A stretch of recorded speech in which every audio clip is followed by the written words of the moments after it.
All right, welcome back. Sean Connors here, co-founder and CEO with eTeam Sponsor. Jumping into the why, what, and the how of spring football, we're joined by head football coach Joel Osborn from Benedictine College in Kansas, part of the NAIA. Started part of a storied football program, and today we're going to jump in and talk a little bit more about spring football and fundraising during that time. So, Joel, thanks for joining us today. Greatly appreciate it. Yeah, thanks so much for having me on, Sean. You got it. You got it. So let's get right into it, man. Why do you guys raise money in the spring? Well, I came from a program at Northwest Missouri State where we had done a program similar to this. It was old school on paper, and guys wrote letters, had to find addresses, and it was cool in that regard because it taught guys, how to address a letter and to actually send a letter in the mail. But the process was a pain. It was a pain. So when I got the job here at Benedictine, I brought the same program to Benedictine that we had at Northwest Missouri State. It was tied into a fundraiser where we did a spring cleanup.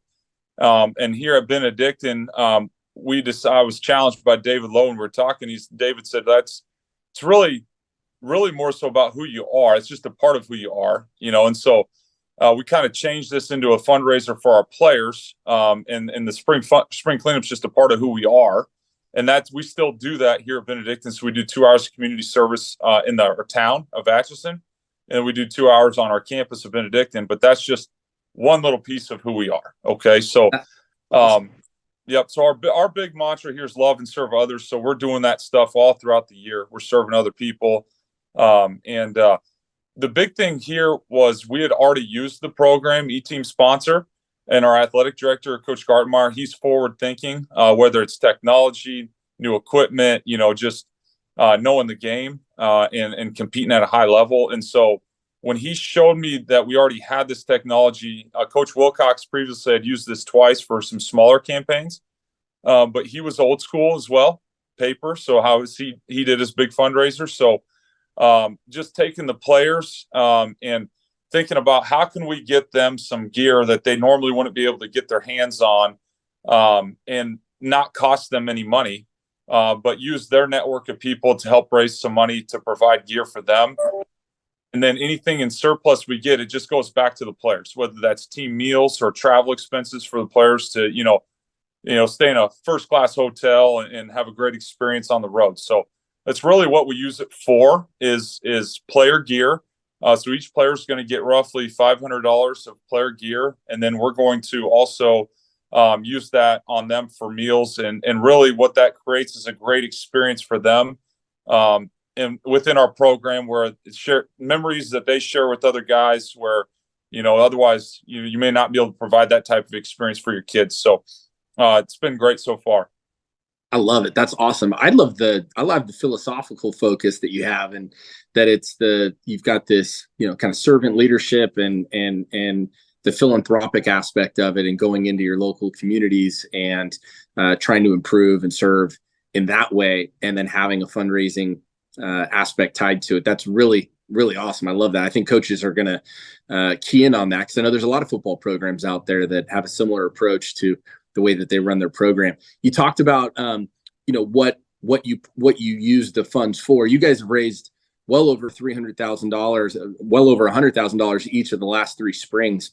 So talk about, the funds there. You talk about where it's going to go, impacting that travel. How does that improve the student athlete experience doing it in the spring as opposed to trying to do something like that maybe over the summer or in the fall? Yeah, so what we're doing is we're actually gearing up. I just met with our assistant coach this morning about it. So there's 2 phases to it. So the thing is being able to present the players with the gear that we're going to, they're going to be able to get once they check in for fall camp in August. But you have to plan that out. So in order to do that logistically, you have to have the funds to make the purchase. So in order to have those funds, you can't just wait till the fall to do that. So you got to do it in the spring. Plus there's a little bit of downtime. So we're as coaches, we're finishing up recruiting. Okay. Then we're getting geared up for spring football. So there's a little bit of a 2-week window here where we can get this knocked out. And so because of the ease of the system that you guys provide in that platform, online platform, it's really quite simple for us. And we use this time frame to get it knocked out. And then, probably the biggest thing for us is there's always going to be some follow-up, Yeah. Yeah. you're going to have to, follow up with guys. Hey, you need to make sure we get this amount of people to, get in the system, and we got to follow up. Have you asked this person? So you just got to keep working it, a little bit. But otherwise, I love the ease of the system and how we use it. But I think the big thing is once you get that stuff, you get the organizational side of it figured out. This is the timing of why you need to do it. Then once they get into the fall season, the kids are going to have a great experience. They're going to look good. They're going to be proud of their college they're playing for, and to wear the gear. And the other thing too is then they have that great experience. So like I always think about kids are food is a great way to somebody's heart, right? And Sure. so if you got a meal on a Friday that you can get them where it's a sit down meal, it's home cooking. We got a great restaurant here that cooks our home game meals and on Friday nights. If you can get them a sit down meal where it's hot food and they're loving that, man, it's like they're at home again. Mom's cooking. So the kids really appreciate that. And then when you're on the road, I mean, it's one thing if you get a hotel, but it's another thing if it's a really nice hotel and there's good accommodations. And so we try to do that for our players and treat them as first class. I love it. I think that's, as a former football coach, definitely understand the food, the preparation that goes into that, making sure that the kids eat well. But I think also too, the travel accommodations, being able to take care of this during the spring to ensure that you've got the student athletes can focus on their academics and football when it comes to the season. That makes just a tremendous amount of sense. Last question: how has the funds it maybe transformed the way you operate the football program? Obviously, you came from a national power at the Division II level, and to coming over to Benedictine.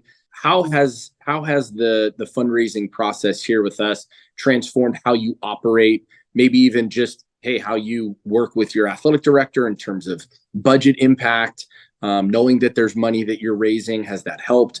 Talk us through if there's been any transformative aspects from the results of the fundraising. Well, so as a head coach, I've just finished my third year. So we've used this every year. So I can't give you a comparative to like, this is what it was like before we used it, because all I know, this is all. So, and I know some guys at our level, it's, we're an NAI school where, it can be hard and challenging because you're expected to have a little bit of a bigger roster to help with enrollment for the school in general. But then at the same time, you're expected to compete at a high level and to try to win. Well, winning takes money, takes resources. And so, if you can, a lot of times, if you have the money and the resources, what that does is that eliminates stress. And anytime you can eliminate stress and you feel good about it, you're going to have a lot better chance to perform at your best capabilities. So I think that's one of the biggest things as the head coach it does for me. It eliminates some stress. Otherwise, I'd have to deal with and have to try to, okay, who can I contact now that we're already, trying to get funds from? You know what I mean? So instead of always having to go to the same well, I got another avenue of revenue that we can go to. And then some of the parents, one of the things I'll share with you guys is some of the parents from the first year, well, they still donate. Yeah. So now they feel like their son had just a wonderful experience and they want to give back to our program now. And so because of that, now you're creating other sources of revenue that you may not have had previously, so it's been a home run for us for sure. And I don't know how I would operate without it, to be honest with you. That's awesome. I love it. Thank you for sharing that. And the year-long success cycle you talked about, or year-over-year success cycle momentum that this builds. That was great. I love the focus on removing stress too. I think that's I think a lot of coaches can that'll resonate with them for sure.